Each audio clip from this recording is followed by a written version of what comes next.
We are back for another recon, and this time we're back in Makuri for a scratch race around Suki's playground for 2 laps of this rolling course.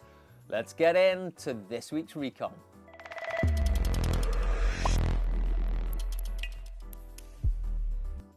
Yes, we are back for race 4 of round 2 of the Zwift Racing League. I feel like this round is flying by and we're already, can you believe it or not, halfway through this current season. Anyway, yes, it's Suki's playground with all categories, racing the 36.8 kilometers with just 300 meters of elevation.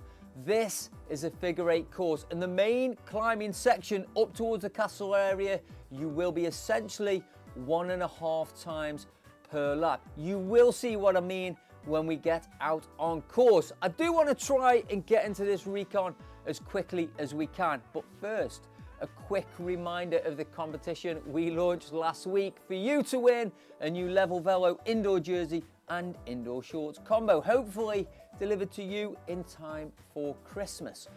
All you have to do is to be a subscriber to this channel, and secondly, follow the link in the description below and enter your email into the web form, and that's it, you're in. We will make the prize draw shortly after the final recon of this current round of the ZRL. Anyway, let's crack on. Recon notes are done and available over on levelvelo.cc community pages. Again, there is a link down in that description below.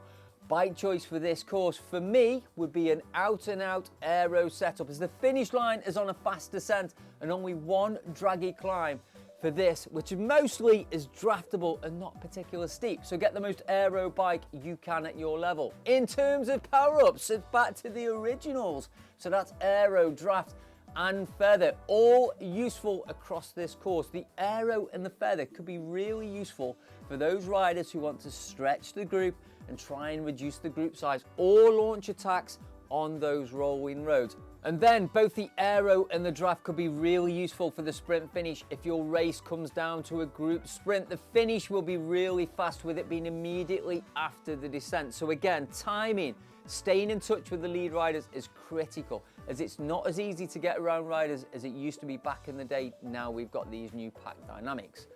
Okay, let's get into the pens and check out this course and the places you might need to watch for moves, or indeed pick the place where you're going to shake things up.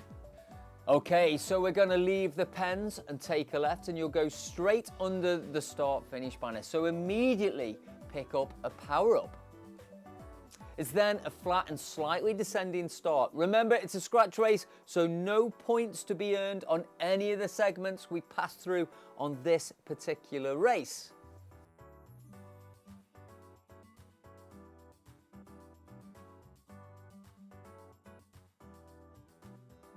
At kilometer 2.1, we're going to take the right turn, which takes us towards the castle area.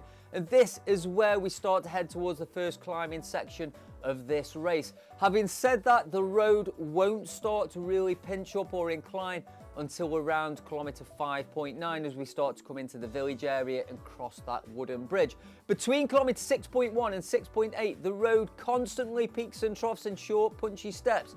Some of the short pitches max at 9%, and this is where you're going to apply some pressure to the riders around you. Use those small rises to punch the pace a little and stretch the group. The road then flattens for a short section through the village. Once we leave the village, the section to really stretch starts as you take the left turn and head up towards the north side of Makuri.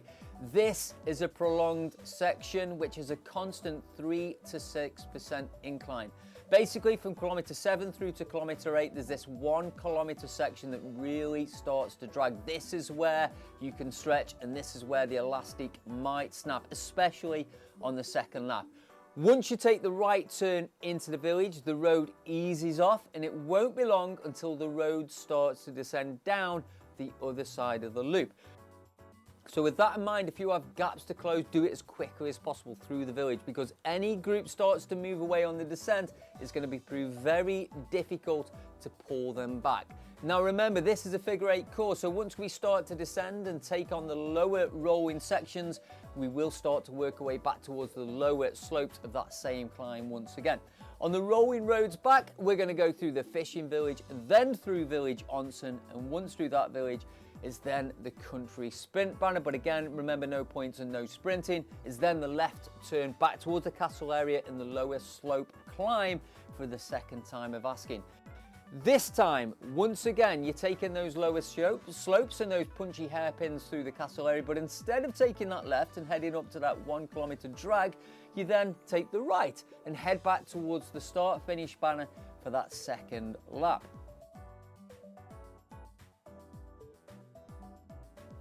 Bear in mind, this particular RECON video was from a 1 lap race, and because I pushed the climb, there was no one left to sprint against. Once you've gone through the banner for the first time, it's once again the same again for lap 2. I'm going to show you some other footage from another race with a sprint finish here so you can take a good look at that. So those key areas to watch, once again, the climb up to the castle area, then the follow-on 1 kilometre draggy section where it loops around the back of the castle. These two sections could be used for one long draggy segment to stretch the legs, and I'm sure that's what teams and riders are going to do. It's then the super fast finish down to the banner that you've got to watch.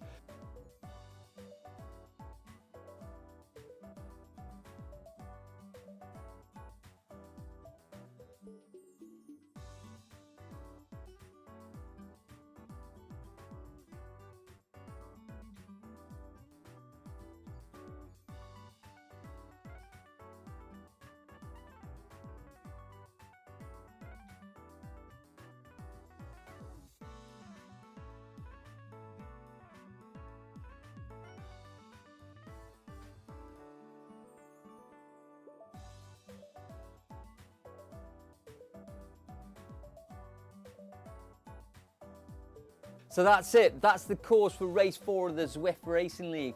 Remember to go and recon this course. Download those recon notes, enter the competition for the jersey and shorts, and as always, like, comment and subscribe.